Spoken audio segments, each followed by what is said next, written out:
Capítulo 4.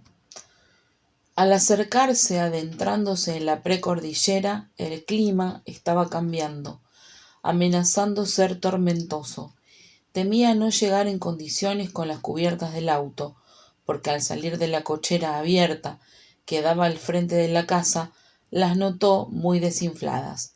Pero después se sintió más segura cuando recordó que había pasado antes por la estación de servicio, revisando el aceite, llenando el tanque de nafta y echando aire a las ruedas.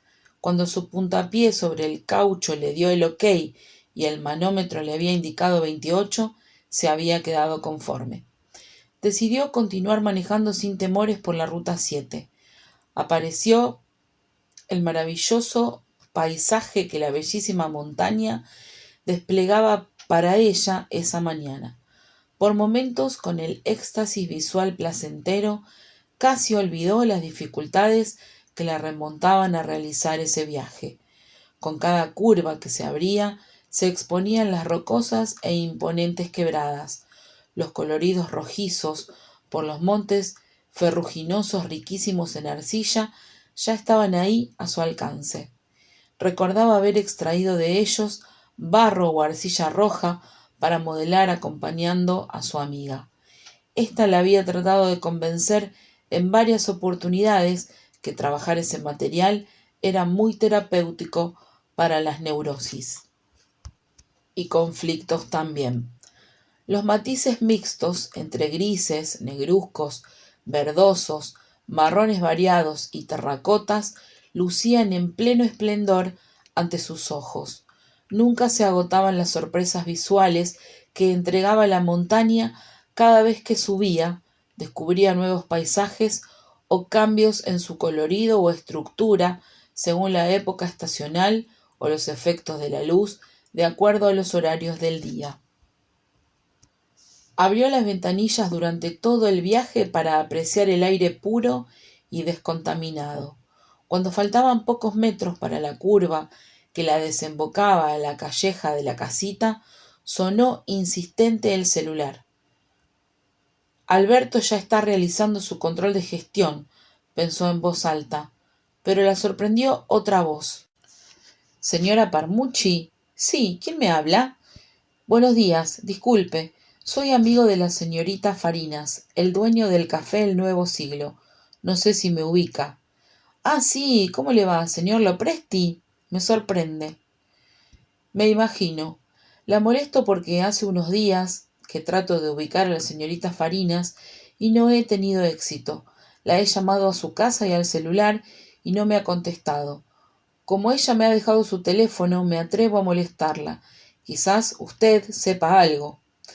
No, no me molesta en absoluto. También estoy tratando de ubicarla, pero ¿quiere dejarme algún mensaje? A estas alturas, Olga se había estacionado en la banquina para hablar tranquila. Sí, por favor, dígale que se comunique lo antes posible conmigo, porque la semana pasada quedamos en juntarnos estos días para una exposición que vamos a lanzar la segunda quincena de febrero. No sé si ella le ha comentado algo. Sí, algo me charló, pero sé que estos últimos días estaba pintando como loca, quizás terminando alguna serie para esa muestra. Ah, qué bien. Bueno, dígale que hoy espero que me llame. Yo voy a estar todo el día en el café porque estoy remodelando para dejar todo en condiciones para la inauguración. Me tiene que decir el tamaño más o menos de las obras y cuántas son las que va a exponer.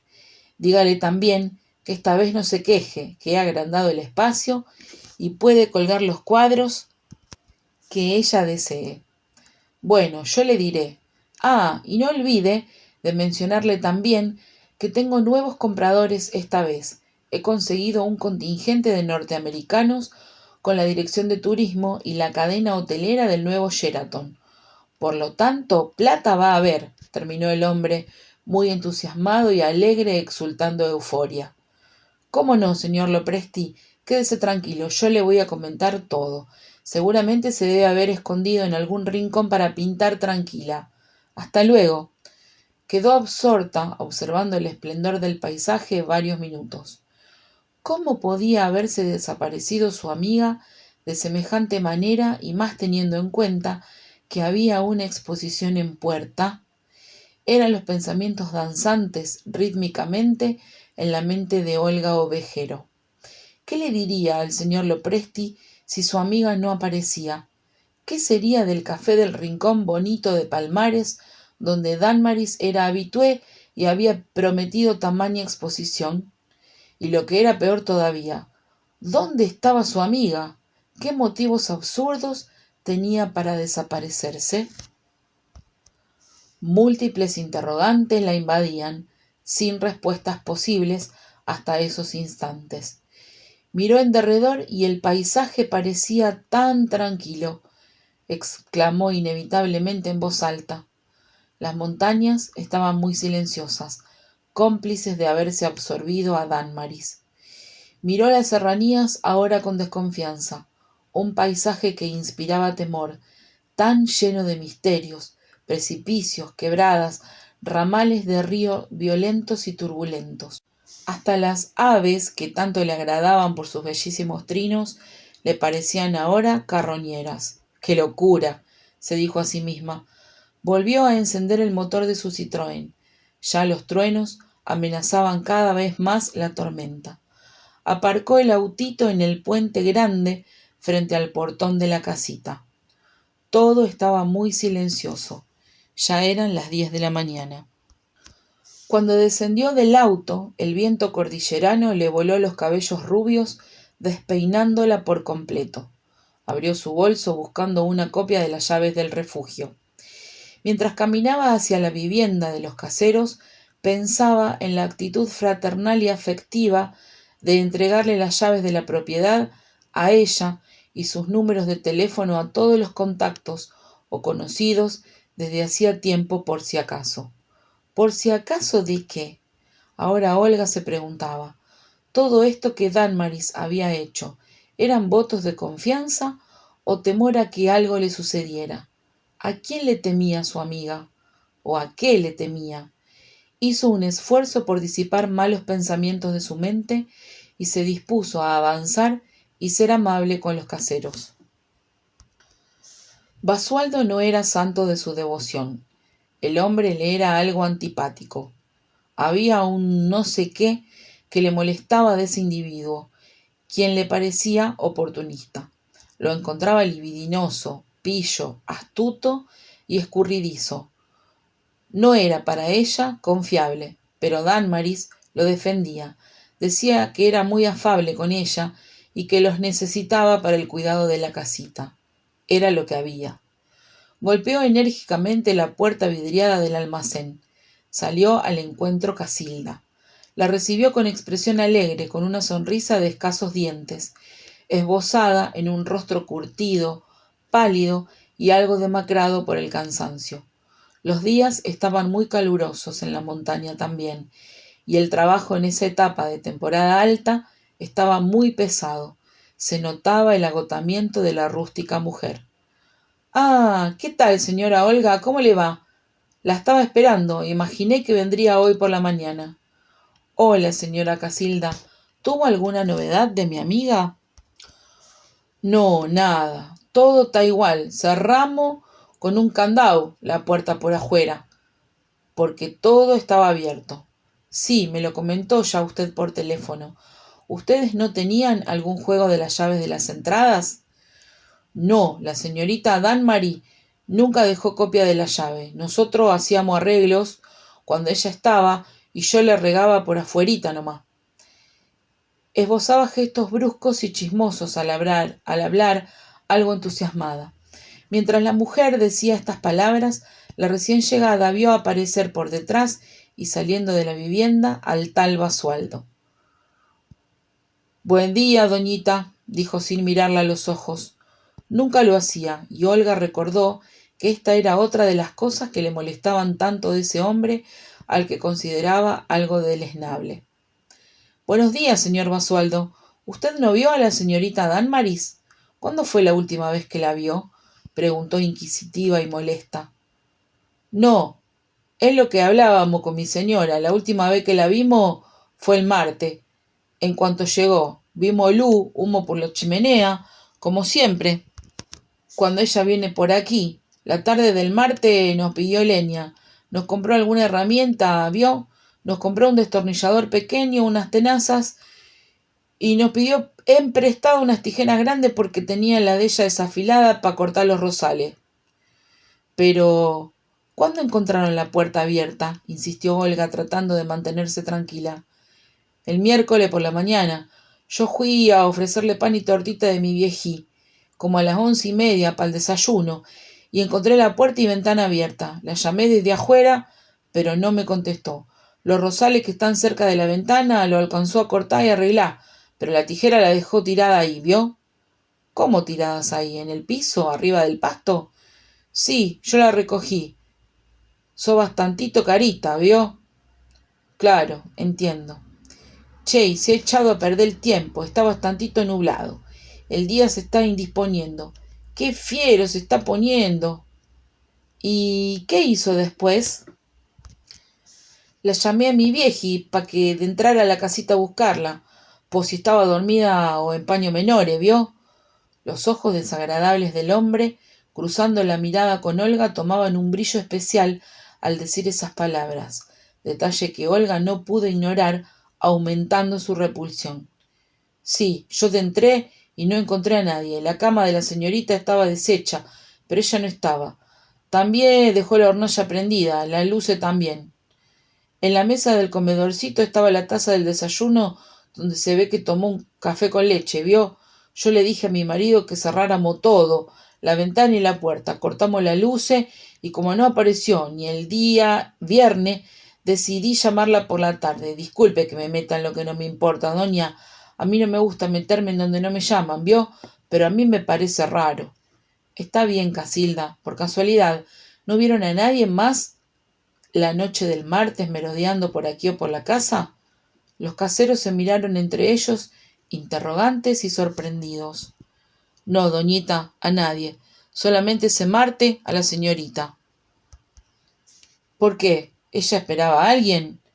Olga se dio cuenta de su error, despertando la curiosidad maliciosa y entrometida de los caseros, y enseguida trató de reparar. No, no esperaba a nadie. Solamente yo iba a venir este fin de semana. Les pregunto por si acaso. Bueno, les agradeceré me abran el candado, Basualdo. Trataré de entrar y ver si ubico a mi amiga. Está bien, señora, pero... ¿Pero qué? Contestó molesta Olga. Disculpe, pero ¿no sería más mejor avisar a Cana? Mire, hombre, si lo hago serán cuestiones mías, ¿de acuerdo? Lo que sí les pido, que si decido hacerlo, ustedes colaboren con los interrogatorios si es necesario, por favor. No se haga problema, dijo obediente Casilda. Ayudaremos en lo que sea necesario. Marcharon los tres caminando hacia la casa. Había 2 casas más entre la de los porteros y la de Danmaris. Estaban visiblemente deshabitadas. Basualdo abrió el grueso candado y encendió la conexión externa de la luz. Olga penetró a la casa. Los despidió con un «hasta mañana», prometiendo verlos al día siguiente. Olga quedó parada mirando el interior de la cabañita.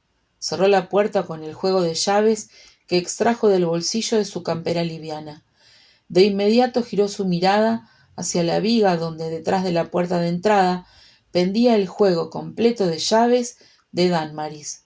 Todo estaba como lo había relatado Casilda. Se sentó en la silla donde supuestamente su amiga había tomado su café con leche. Sintió aprehensión y desasosiego. Pensó en no tocar nada. Meditó en qué había que analizar todas las cosas y la química del contenido de la tacita, por si estaba envenenada. Luego se vio a sí misma ridícula y sorprendida por los pensamientos absurdos. Incorporándose, se asomó a las ventanas, pudiendo observar los rosales cortados, sin flores. Ya había comenzado a llover torrencialmente. Los truenos y relámpagos le provocaron escalofríos. El día se estaba tornando muy gris y bastante fresco por la tormenta violenta. Abrió el refrigerador. Cuidadosamente envueltas en papel de diario y húmedas en la parte baja de la heladera estaban las rosas más hermosas que pudiera haber recogido. Los pimpollos estaban intactos, de todos colores, pues había alcanzado a cortar las flores de los 3 rosales más viejos y bellos: el rojo, el del injerto con naranja y amarillo, y el rosado intenso casi fucsia. Las lágrimas de Olga rodaban inevitables por sus mejillas en actitud de shock y emoción. Damaris era lo primero que había hecho: cortar las rosas para su amiga, sin que nadie supiera qué absurdo o maldita situación había interrumpido su accionar. Comenzó luego a recorrer las habitaciones. Todos los espacios estaban como si la tromba de Damaris acabara de pasar. La cama abierta, un vaso de agua en la mesita de luz, el velador encendido, toallas sobre la silla, ropa que pareciera acabara de cambiarse, una musculosa y un pantalón de vestir, y en el piso un par de sandalias de taco chino. Probablemente había llegado vestida así y luego se había cambiado para estar con ropa más cómoda. Olga continuó analizando. Era posible que su amiga se hubiera puesto ese miércoles la misma prenda que usó el martes cuando se cambió. Recordó que iba a la montaña solo por 2 días. El jueves por la mañana tenía que volver, o el miércoles por la noche. Notó que esa mañana del miércoles había tomado un baño por el desorden del toallón y el jabón en la jabonera de la ducha. Se había colocado su crema hidronutritiva luego de una limpieza de cutis rápida. Los potes estaban en el botiquín del antebaño. Sobre la mesada de la cocina había un paquete de galletas de cereales y restos de café en la cafetera eléctrica.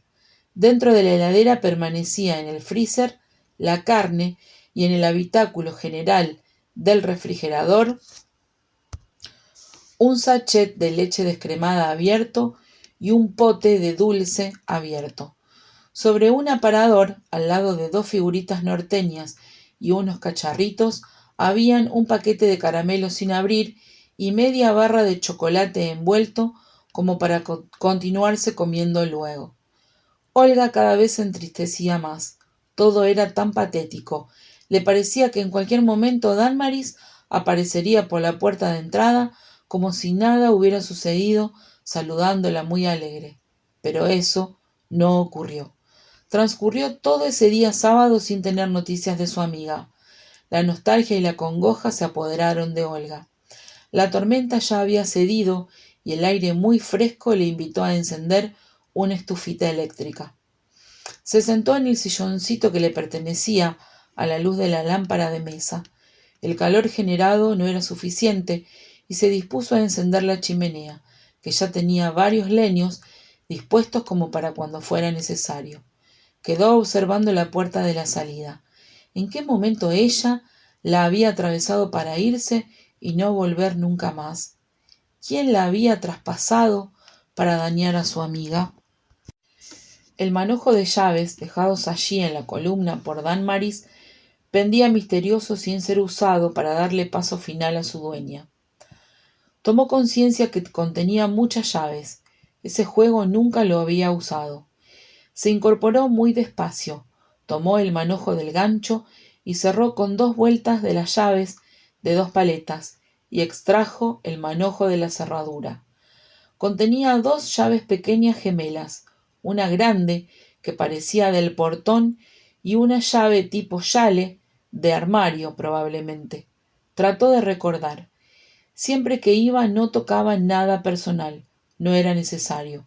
Los armarios que contenían sábanas, toallas, jabones o adminículos para el baño, los artículos de limpieza y otras cosas cosméticas estaban sin llave en los respectivos muebles.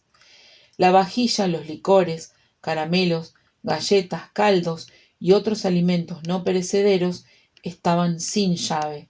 Del mismo modo, se encontraba el armario del garage que contenía las herramientas, elementos de jardinería y electricidad.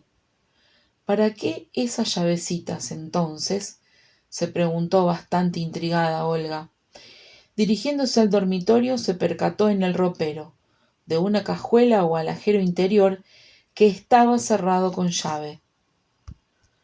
Advirtió que la cómoda tenía 2 cajoncitos cerrados también con llave, Probablemente coincidirían con las llavecitas que ella tenía en el manojo.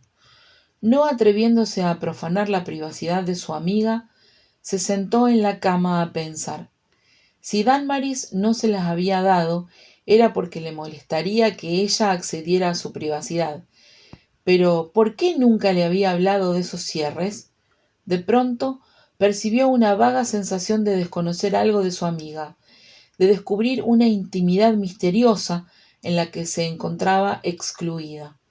Sentía repentinamente un profundo cansancio. No se percató cómo el día había transcurrido tan rápido. Apenas había comido unas galletas dulces y bebido agua mineral. Carecía de hambre y, por el contrario, encontraba a su estómago como si estuviese lleno de piedras, a la garganta como si algo extraño se le apretara. Tenía muchas ganas de llorar, pero no podía hacerlo. La sobresaltó el celular cuyo llamado musical parecía venir de otros mundos.